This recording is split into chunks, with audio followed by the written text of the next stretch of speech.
Hello, my name is Jorge Soberon, and we are going to talk today about one of the classic problems in biodiversity science, which is estimating the number of species in a region or in an area. If you have a map of the world, say you work in somewhere in Brazil, and you are interested in how many species of whatever live in that region that you define, perhaps this is just a region of your country that is interesting to you, or perhaps there's a reserved area, or perhaps you are trying to promote some part of your country as a protected area. You want to know how many species live there, or whatever.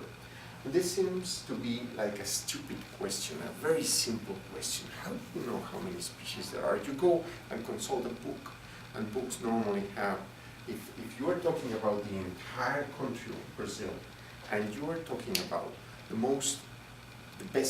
better known groups, which normally are big terrestrial vertebrates, vascular plants, then you probably have a fair estimate of the number of species that are currently known for that region of the world. But if you are talking about an area which is not so well explored, or you are talking about one of the taxonomical groups that are not well studied, then you are in a very different ball game. It's totally different, and you want to have an estimate. You want to use the little hat to mean estimated number of species in the region. This is what we're talking about in the next few minutes. How do you do that? There are many ways of doing this, but the most common methods use the history of the exploration in a given area. I think this is your area, and since the 200 years ago, explorers, biologists have been going there and collecting specimens, and those specimens are accumulated in the different museums in the world, thanks to modern technology, thanks to modern institutions like GBIF, or GBIF is a global organization, but many initiatives in different countries. Museums have been computerizing their data and making the data available to all of us through the internet. With that kind of data, you can estimate this, and I'm going to give you the idea of how it is done. Imagine that you have a plot, or here you have time, or perhaps you subdivide time and plot number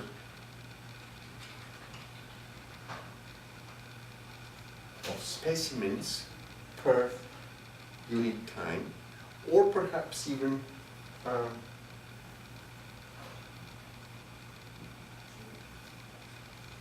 person hours dedicated to the exploration. In general, we're talking about, in this axis, about effort that people have dedicated to exploring a region.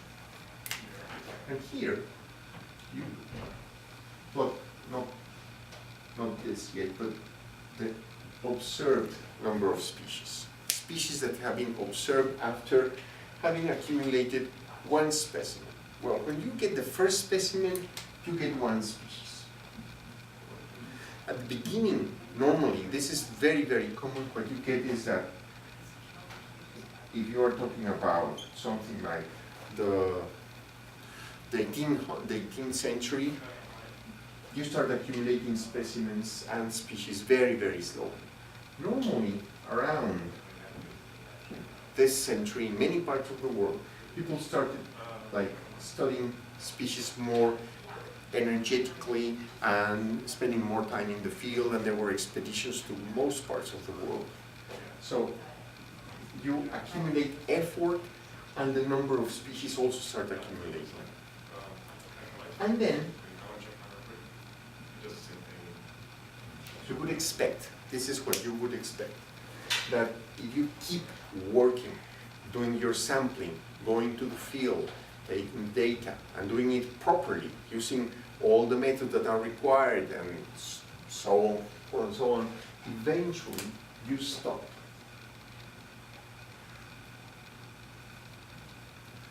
You stop accumulating new species. You may keep accumulating observations, You may keep accumulating specimens, but you don't accumulate new species because the inventory is done.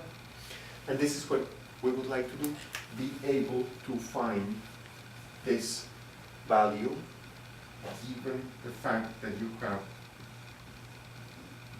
observations. Moreover, you would like to have this value with some measure of the uncertainty of the value.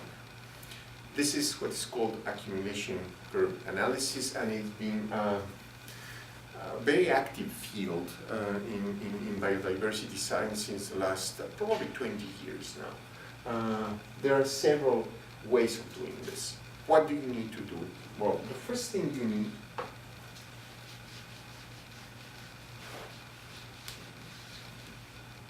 is your data in the form of a column of a thing called the presence-absence matrix.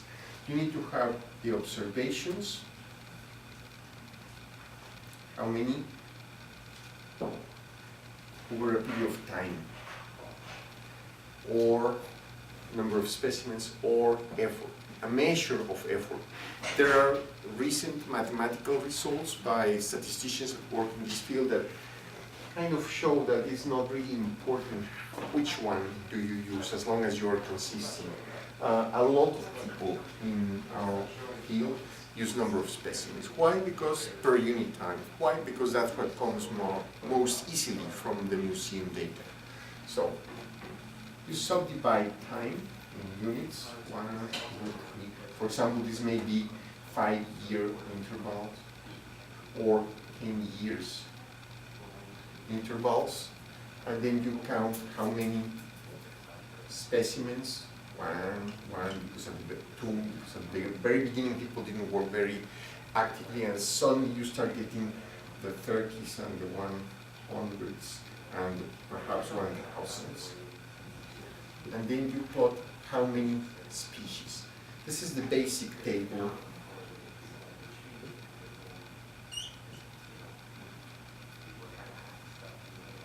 This is the basic table that you need. And with that table you can do, there are basically 3 methods to do this kind of thing, 3 fundamental approaches.